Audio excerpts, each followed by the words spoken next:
Wahai Allah, berikan, kurniakanlah redamu kepada aku, seperti mana kau kurniakan redamu kepada hamba-hambamu yang kau sayang dan kau pilih. Itu permohonan kita. Allahumma inna nas'aluka ridhaka wal jannah. Ridhaka wal jannah.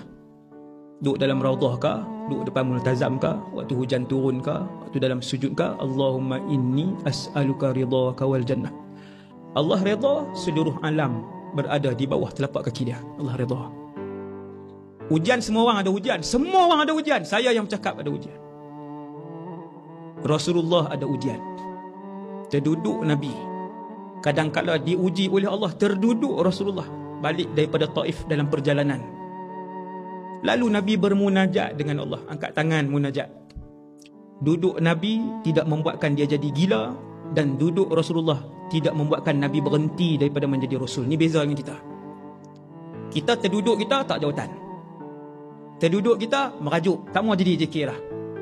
Kan, sebab tak panggil saya kenduri tu. Tak payah tunggu orang lah, tak payah tunggu manusia. Tunggu pujian Allah, tunggu balasan dari Allah. Maka dia akan terus bekerja. Dia akan terus berkhidmat, dia akan terus buat kebaikan, dia akan terus beribadah sekalipun seluruh alam mengancam dan menghina dia. Kerana kepentingannya Allah. Rasul-rasul ajak kita begitu dalam kisah mereka ni.